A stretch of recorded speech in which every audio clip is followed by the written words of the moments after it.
The views and opinions expressed on this program do not reflect the company, owners, management, staff, clients, or partners.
Greetings and welcome to another episode of Bermuda's Feel Good Early Morning Show. Good Day Bermuda, supported by Pizza House and Aliana's Restaurant. I'm Terri Tuku alongside Jackie Lambert, and we are ready to bring you some feel good vibes this morning. Our feel good topic of the day is what's the tea? Is there a different standard for Black women? And our feel good vibe of the day is joke time with Jackie. So if you are excited to actually get your day started with some jokes and some laughs, make sure you stick around for that. Now, before we get into all of that, we're going to start with our feel good warm up. As you may or may not know, September 4th was Beyonce's 40th solo return. And I don't know about anybody else, but I feel like Beyonce does not look 40. And I was a little bit shocked to realize that she is indeed 40, like 40. She's been in this earth for 44 decades. And I'm just like, you still look like you did in your 20s. And I only aspire to be like that when I turn 40. She's been in the game since the 90s, 1996 to be exact, is when the group that she was with when she was like in her kiddie age, they changed their name to Destiny's Child, and they actually released their first single, Killin' Time, off the Men in Black soundtrack. So we want to ask you all, we want to see if there's any Beehive members in the audience today. And what is your favorite Beyonce memory? Is it a song? Is it an album? Or is it a performance? It looks like we have Taja in the building with us. Good morning, Taja. Now, Jack, are you a member of the Beehive? Let's start with that. Let's first ask that question. Let's get that out of the way. Are you a Beehive? A bee? Beehive. A bee. Are you a bee? Are you a bee? Am I a bee? Yes. Not as aggressive as some people, but yes, I love Beyonce. I don't worship her. I don't worship anybody. But yeah, that's my girl. So you love a little Beyonce. Mm-hmm. So, okay, so what's your favorite Beyonce memory? Is it like a song of Beyonce's? And the reason why I'm asking is because Michaela is also a Beyonce fan. And yesterday's daily play for the Daily Hour was a song by Beyonce, and it was Halo. And Michaela didn't know it, but it was one of her favorite songs. So I'm curious to know, do you have a favorite Beyonce song? I always do this to Jackie. I'll ask her her favorite, and she'll say, I actually do everything. No. It's the "Let's go, little kitty cat. You don't want no more. Let's go, little kitty cat."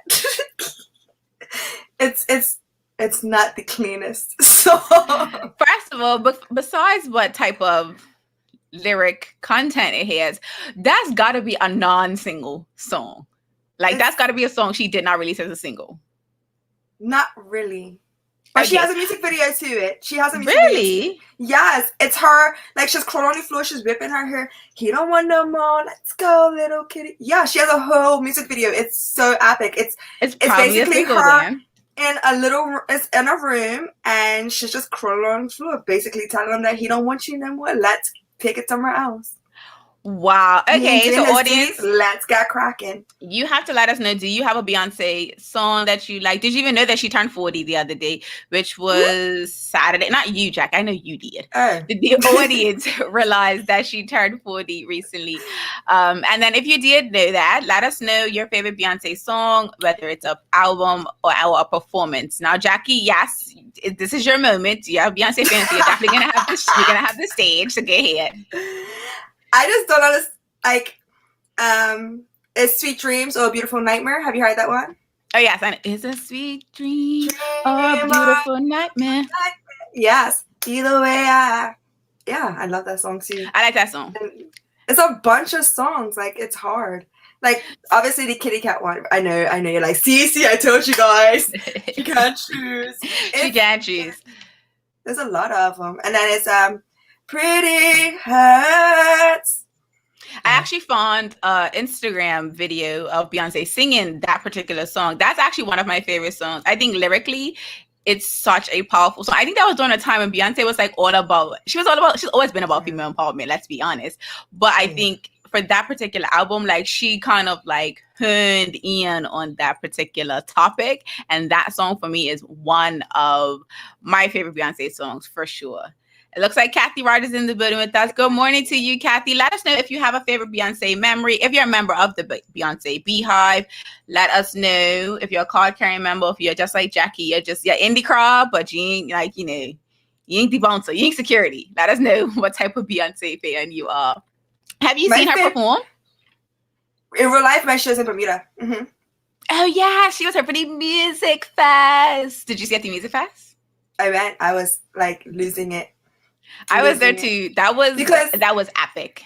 It's not just that she's a great performer. Her whole squad is females, and then she gives them the spotlight, and it's just so like I feel like I can leave there and go and I can execute anything. Like, and another great Beyonce song is Run the World. Like, when she did the Major Lazer, when everybody hopped on the Major Lazer rhythm. I mean, so I think that was a pretty epic moment for Caribbean culture because, Major Lazer created this rhythm, Vybz Kartel was on it. And then all of a sudden, Beyonce's got this song. And when Beyonce has the song, you're just like, oh, we're getting up.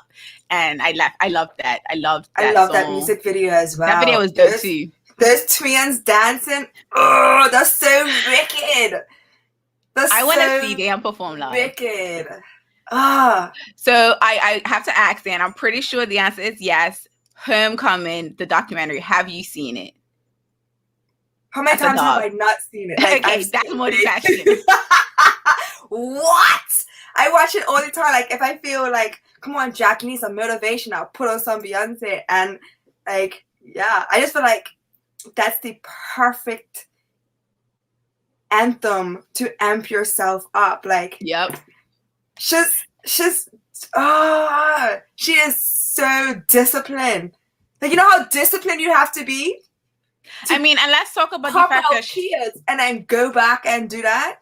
And let's talk about the fact that how long she's been doing it, right? Because she's kind of transitioned from like, a child performer, being in a girl group, and then going out on her own. And every single time she hasn't really lost her footing. Like, she hasn't stopped. Because how some people and some performers, you see this, they get started and then they have a lull where they're like quiet and then they pop back up. But when they pop back up, it's like, it's not the same. I feel like she's never left. She's always kind of consistently just gone to the next level, which I think is a testament to the fact that she is a true entertainer. Like, that's her gift. When everyone tells you find your purpose in life, keep share your gifts with the world. She nailed it.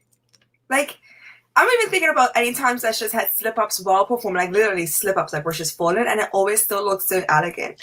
Like, there's one where her ankle almost twisted, and she just, sat there, and then bounced up, and then stormed down the steps. So I'm just like, me, I would have tumbled, fallen, I was still going to Michelle did. Like Michelle did. Remember that? Yeah. Did you see the 106 & Park? The 106 & Park performance? I think they were performing Lose My Breath.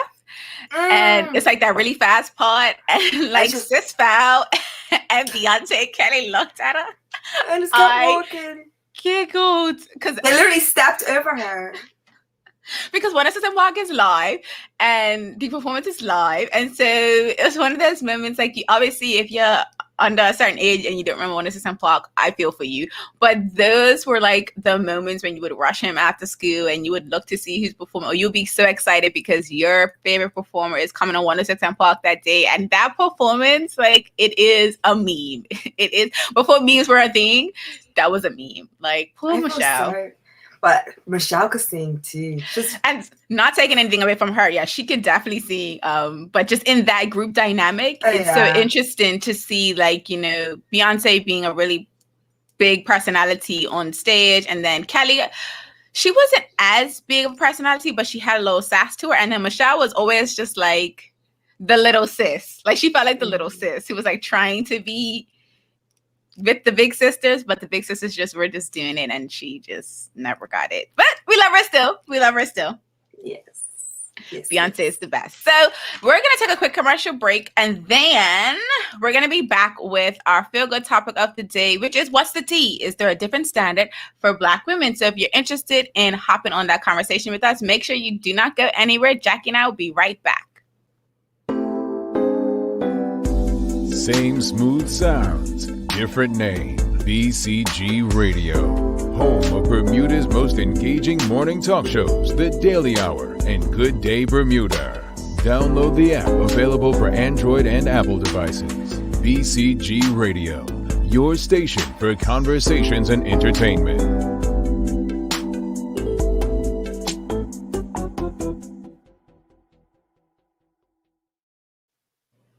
Welcome back to Good Day Bermuda, supported by Pizza's and Aliana's Restaurant. I'm Terri Tuku alongside Jackie Lambert. And if you're just joining us, our feel-good topic of the day is, what's the tea? Is there a different standard for Black women? Jackie and I are about to hop into that conversation shortly, but we just want to remind you, we started today's episode by sharing some of our favorite Beyoncé moments. And if you didn't get a chance to let us know in the comments, make sure you do so right now, because we're going to discuss our feel-good topic of the day right now.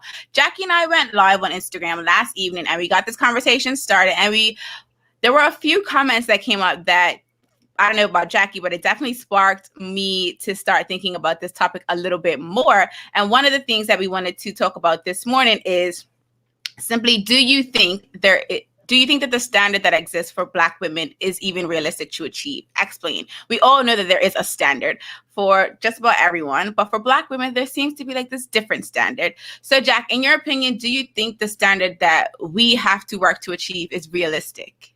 And if no. Why? It's not.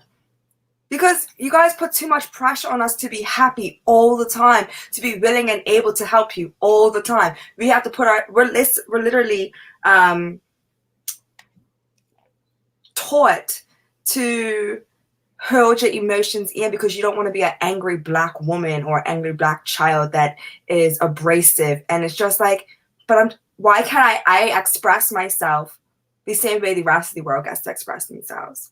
Like, right. And we have this comment from Taja. She says there's always been a different standard for Black women. Continue, Jack. Oh. So, like, for example, you have, I don't want to switch it up too much, but you have Serena, because obviously the US Open's happening right now. Mm-hmm. You have Serena that she started the fashion trend of walking on with her tennis bag and a purse, and she got ridiculed. Next thing you know, Sharapova comes on with a tennis bag and a purse. Oh, she's such a trendsetter. I love it. Don't you just love it? Then Serena started to wear a black dress for her night matches, and they were like, oh, why would she wear black? Why is this a thing? This is horrible. She should be wearing colors. And then next thing you know, Sharapova started to wear a black dress, and it's just like, and if you're not sure, Sharapova's white. Blonde hair, blue eyes, white. Mm-hmm. Serena's black. If you don't know who Serena is, have you not been watching us? Like, I feel like we talk about Serena just from Only for Rock, because the entire world knows who Serena Williams is. She's the goat of tennis, female tennis at least. And then she started to create her own line, and they're just like, oh, why can't she just focus on tennis? She needs to focus on tennis. She needs to win another Grand Slam. She needs to do this. Like, why are you always telling us what we need to do instead of just letting us do what we do? Like, why can't we just be ourselves when the rest of the world gets to be themselves? Mm-hmm. And I see we have Rashida in with us. Good morning to you, Rashida. As you're joining us, let us know, do you think the standard for Black women to achieve is realistic?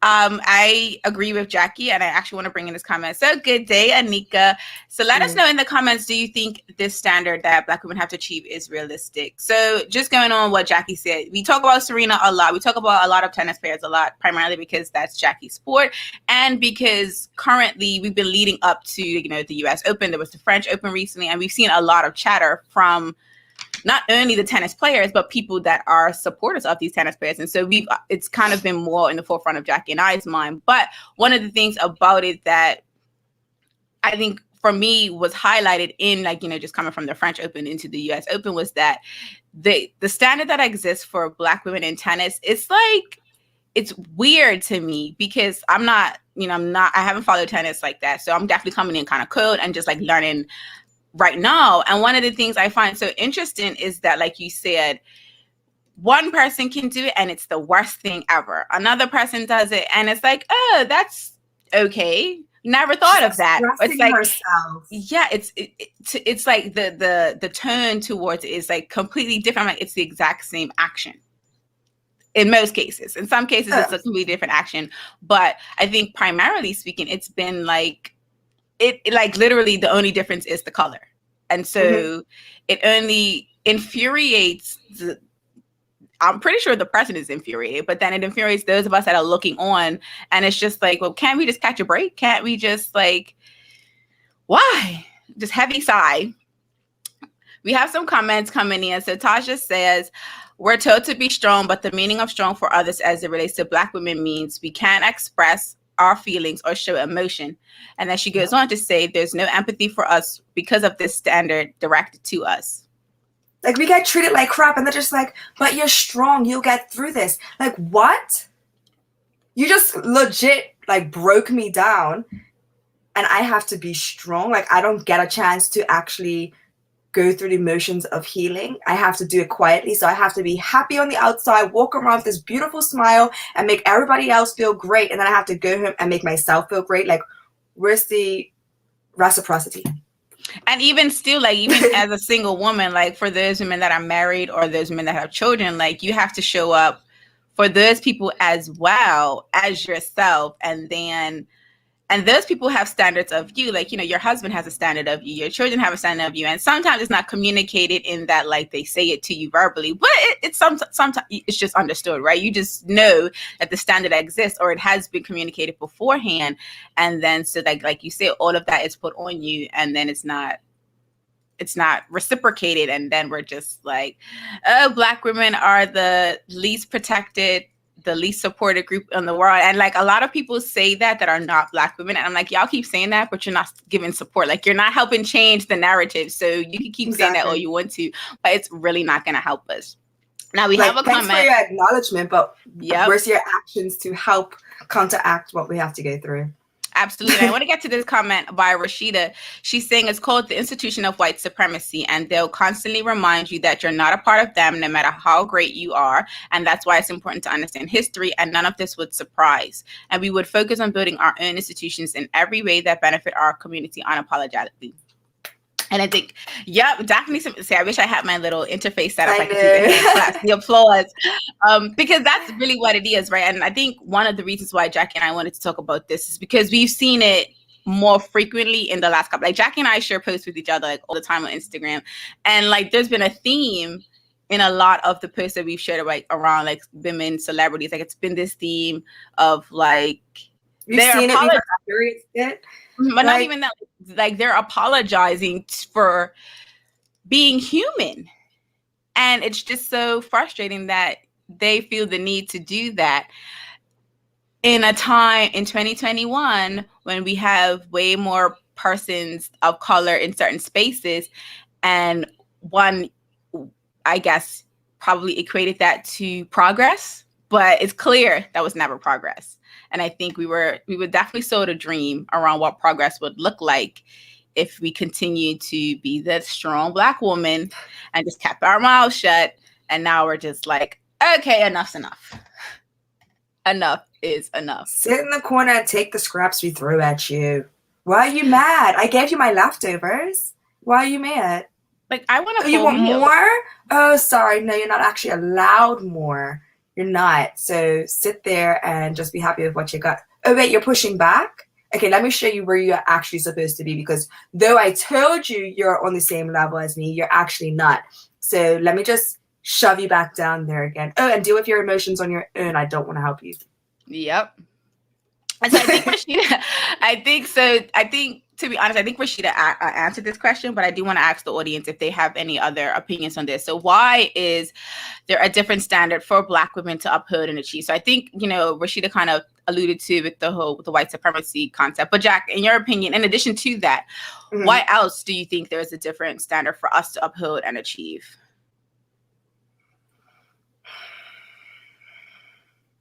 While Jackie thinks, audience, do make sure that you engage and you let us know in the comments, what you're thinking as well. It's literally everything. Like, there's a double standard for everything. If you look at, for example, a white woman can go out and have multiple partners and children with multiple partners, and it'll be like, oh, well, that relationship didn't work, so she was able to move on and find another partner. Let's be happy for the life that she's brought into this world. And then a black woman will go do it, and she's called every name in the book. So, like, it's everywhere. It is. Everywhere. And like Rashida said, get away from it, because even after you leave that community, you come into your own, and sometimes because of the brainwashing of white supremacy, you still get held by a different standard within your own community, because we want to be either accepted by them, however you want to. And it's not all white people. Let's clear the air. It's not. It's just some, but we want to be accepted. I'm okay. You're okay as in you don't want to be a part of that narrative, or you're okay like that's just like how we respond, like it's okay that's how. Oh no, it's not okay. Right. That's how it operates. But I will still push through, and I will. If you want to label me the angry black person, that's fine, because that's the emotions that I have, and you're gonna get them. Usually with a smile though, because I'm usually shocked that you actually treat me like this. Right, and Jack is really petty, if you didn't realize. So that's kind of what it is. That's what that smile's about. It's like, okay, I got something for you. That's what the smile's really about. Like I remember being. Before you go on, Jack. Before you go on, Sean Smith is saying, good morning. Sorry for being late. It's no problem that you're late, Sean. You just have to hop into the conversation right where we are. We did miss you, so we're just a little worried, but we held it down for you. Answer this question for Sean as you're joining in. Why is there a different standard for Black women to uphold and achieve? Jackie was mid-sentence just now before I cut off, so go ahead, Jack. Oh my gosh. There's an invitational tournament in Bermuda. I don't want to say the name. I don't mind saying the name, but I'll hold off. And it has a bit stigma already. And I remember being called over to play the tournament. Please come play the tournament. Like, you're the best. You and your sister are the best. Please come over and play the tournament. Went over, paid all this money to play the tournament. These are two different occasions. Won all the events. And when I went to pick up my trophy, which was supposed to be crystal flutes, like champagne flutes, and then it was supposed to be all this amazing stuff, and they switched it out for clip-on earrings because the woman that was in constellation wanted my trophy. Wait, okay. Before I wasn't allowed to be. I was the only person that looked like me, and other than my sister, and I wasn't allowed to make a scene. And I made a scene, and I was just like, you will never see me at this tournament ever again. This is absolutely ridiculous. And I stormed out. The second time I went over there, which was the last time, I went over, and a foreign member decided that she wanted to talk badly about, like, very poorly about me. She doesn't look like me, or us, sorry. And luckily some other members that watched me grow up stood up, but basically she was saying she shouldn't be allowed to be over here.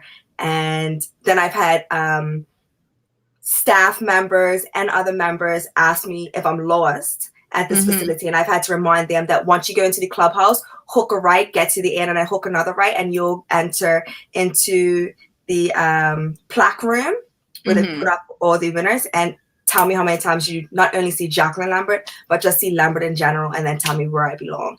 And the person was just like, not here. And I was just like, oh, interesting. So I went and complained, and there's just like, some people. I'm like, oh, so you're not, I gave you a name. So you give them an excuse. And you're not going to do anything about it. You'll never see me over her again. I don't go over to watch anybody play. I don't encourage people to go over there to play. Don't even be a member. Don't invite me for lunch. Don't invite me for dinner. And I've told plenty of members that they will never see me over there again. Mm-hmm. And guess where they come? They come to the tennis stadium.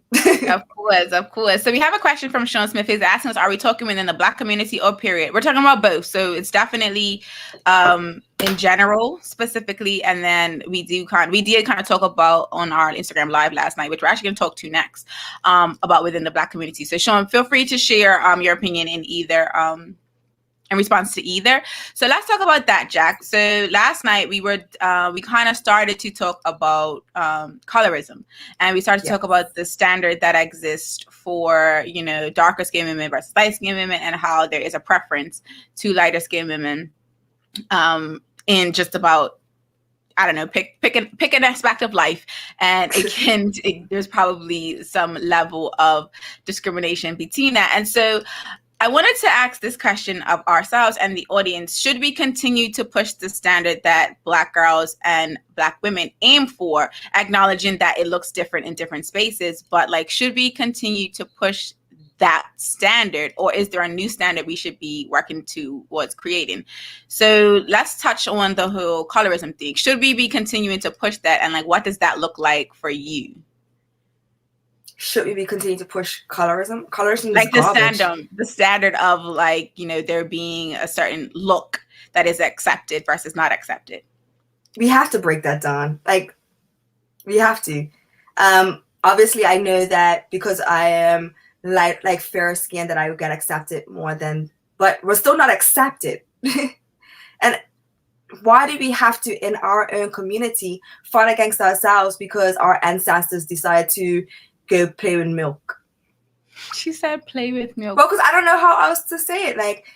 There's why are you mad at me because my grandmother fell in love with a white person, and vice versa. On the flip side of that, some of it was forced. Some of it was right. That's my point. Go back to enslavement. Some of it was the enslaver rapist raping a Black woman, and then obviously creating a mixed person, and so the skin tone will dilute, get a little lighter over time. And so it's also one of those things, I think Rashida mentioned it earlier, the fact that a lot of us don't know the full history, and so we stop at a certain point, or we only got taught up until a certain point, or we only got taught certain parts of the history. And so because that's what we know or we're taught and understand, that's what we're talking about. That's kind of the information that we have to back our opinion up.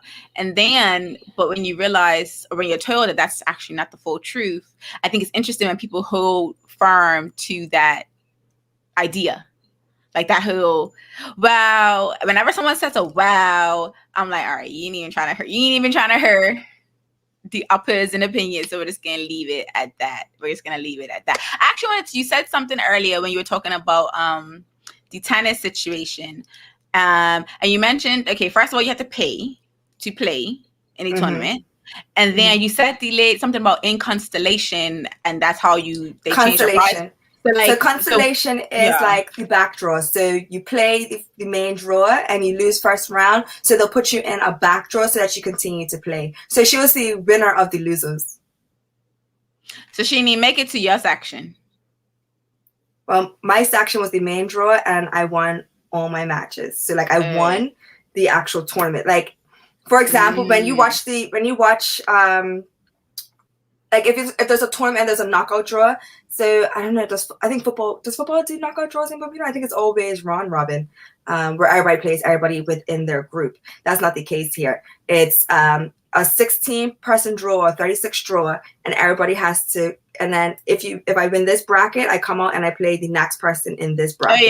And it goes all the way until it's a winner. So that's how right. So that's how it's supposed to be. On constellation, it actually goes backwards. So the people that lose, they go on this side of the draw and they play the back draw. So she was the winner. So if you played against someone and she lost, she would play someone else that lost from the other match against somebody else. Yes. Got you. So then, and I think let's talk about that, because audience, as you're joining us, feel free to hop into the conversation at any point. You can answer whether you think we should continue to push the standard that exists for Black women. What are your thoughts on the standard? Feel free to drop all of that into the comments.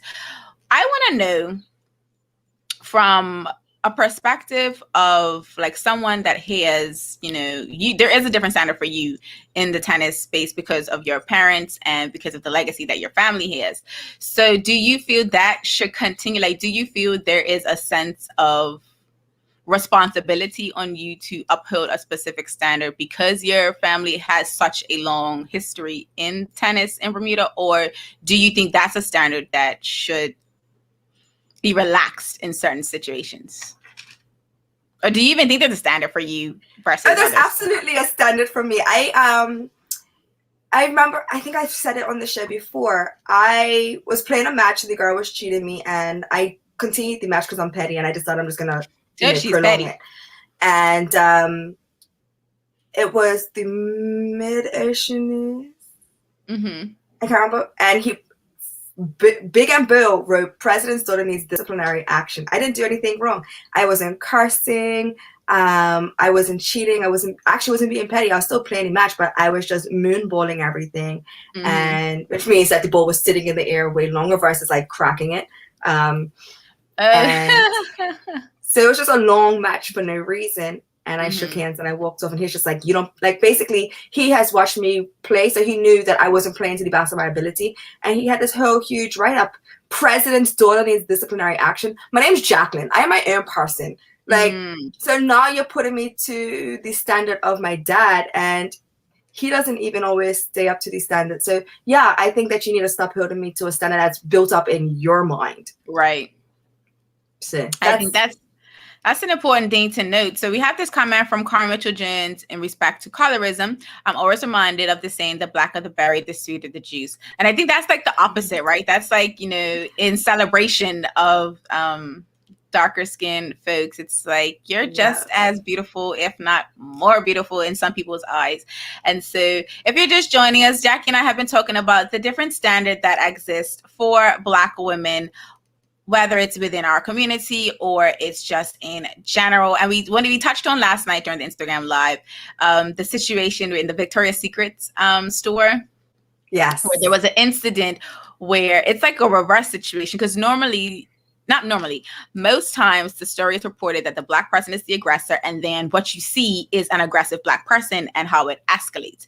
And so obviously, if you hadn't seen the Victoria's Secret incident, in this particular case, it was a white woman who was chasing a Black woman, and she was being recorded. And ultimately it led to the woman having a breakdown. I don't know to what extent her mental health was, so I'm not going to speak on that. But it got to the point where she was chasing the woman. She flew on the floor in a temper tantrum, and she was allowed to have her space. She was allowed to freak out. And watching it back, if you hadn't seen it from the video, hopefully what I just described kind of gives you a sense of what we were watching, because in that, there were customers, there were employees, there were people that were like, in the space, in the vicinity, and not one person did anything to like restrain the woman. Not one person. There was actually even other customer, another white woman, trying to say that you're aggravating her. Why don't you just leave, to the Black woman who was being chased. And then there was also a store manager who was a Black woman who just gave her grace, just allowed her to kind of be. And I just want to touch on that. If anyone has any, opinions on that, feel free to share that, because Jackie and I definitely had a few words last night about it. Did you want to continue that? Why do we always protect white women? Because I'm just sitting here and listening to you, right? So, for example, I can't remember the actual names of the people, but there's a situation where a woman, it's probably like 10 years ago, was in Florida. She was actually getting beaten by her husband. She shot into the sky 2 warning shots, and she got like 25 years to life in jail. Another woman, white woman, was getting actually beaten by her husband, and she shot him in the leg to protect herself, and it was self-defense. Then we go on to what was the other situation that was in my mind? Oh, right. The guy that was sleeping in his apartment, minding his own business, and the police officer that broke down the door and then shot him because she thought that he was in her apartment. Do you remember that case? Because at the end, every single person hugged her. Yeah. Even the family. I was like, you got that. Fixed her hair. But a Black man that did nothing is sitting up in jail and has been forgotten about. A Black woman is sitting up in jail and has been forgotten about. Like, so why are we always trying to save them? And I'm not saying that they don't deserve, you know, remorse or compassion, but why don't we get that as well? I think Rashida told us it's white supremacy. So we have this comment from Sean Smith. He says, I believe we as a Black community should become more African-centered and focus on healing spiritually within our community, support community in facet, and from there we will get back to being the kings and queens that we once were. All facets, sorry. And he goes on to say, every other community sets its own standards and does not look to other communities for validation. And I think that's the kind of point, the last thing he mentioned, like they don't look to other communities to validate, whereas we seem to. Do you think that's because they finally did desegregation? Because before desegregation, and I know everybody goes back and forth with this argument, do you feel that that changed everything for us because we were finally allowed into their spaces? So now we want validation from them to be able to enjoy ourselves in their spaces. Because prior to that, we had our own and we built our own. So for example, if you and I decided that we wanted to buy to build houses, we'll buy a lot of land and our families will work together to build that house, and then we'll move on to the next house, and then we'll move on to the next until our entire, you know, group or community here. Mm-hmm. Like, why can't we get back to that standard? What's the process to get back to that standard, to get everybody on the same page, that we all grow and build together like we used to before desegregation? Anyway, that's just I think that's going to be a topic for a part 2 to this, because I feel like that particular question, we could spend another 40 minutes on that one too. We have some comments coming in. Rashida Garvin says, unfortunately, there has always been violence to our psychology, in part by why we save them as well. And that's the whole conversation. Yep. To your point, we were talking about like, why do we always seem to protect the white woman? Because even you just now, even you just now, I don't know if you noticed it, but you're just like, well, we don't know her mental state. And I'm just like, well, what about the mental state of the woman that's being attacked? Like, why are we constantly saying, oh, wow, like the guy that shut down that school, the church, obviously has been convicted now. I think it happened like 2 weeks ago. They're just like, oh, you know, he has a mental illness. And then the Black person that's just walking down the street, minding their own business, selling cigarettes, is a convict and he has no record. Yeah. Like, people walking down the street, minding their own business, a little boy playing with a toy gun. Like, there's so much behind it. And it's a war on Black people. I do that for everyone. Like, even for the girl that would have done the 2 warning shots, I would have said the same thing. Like, we don't know her mental state, because I don't want to. I do it for everyone. So I'm just saying, but in that situation, in that situation, she's a white lady. So if it was the opposite, I would say the same thing. Like, you don't know the mental state. Only because I feel like it's very important, because people, like you just said, will judge someone based on their skin tone. And I feel like we're doing ourselves a disservice by doing that, one. And because we're not talking about mental health like that, I feel like that's also disrespectful, because there have been times where you can have a thought where I could see someone popping off in a situation if their mental state is not secure. And I really feel like people should be a little bit more compassionate to people, obviously people of color way more than people that are not of color. But I just think we kind of skirt over the whole mental health part of it so casually, it bothers me. So I say it. And we laugh about it. Like, look at me, I just cracked a joke because that is our, defense mechanism. Like, yeah, absolutely. Like, you gotta crack a joke, because what else are you really gonna do? Do we really have the power to exact change? Like, do we? We absolutely do. I want to get to these final and that's another conversation. We just can't, like, 3 more topics. Towards the end of today's show. But as we wrap up, I want to get to Carmen Mitchell's comments before Jackie gives us our feel good vibe of the day. So if you're ready to have a little bit more laughs, some real laughs, stick around for that. So Carmen Mitchell says, I don't think it's validation, but acknowledgement when we're talking about trying to get validation from other communities. And then she also goes on to say, white women have always been viewed as fragile and put on a purity pedestal. And that's probably where it kind of stems down to as well. So Jack was a pretty Interesting conversation today. We found that we have additional things we want to talk about. So, audience, if you actually have anything that you want us to talk about on this particular topic even further, feel free to let us know in the comments. Jackie is going to take us away with some feel-good vibes of the day. It's joke time. Yes, because it was a little heavy, so let's finish light. We like to do that. Okay, what kind of bird sticks to sweaters? A bluebird. A Velcro. A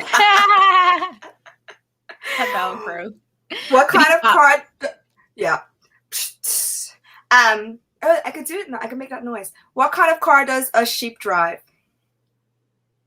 What kind of car does a sheep drives? A bat? Something with a bat in it. Yes, a Subaru.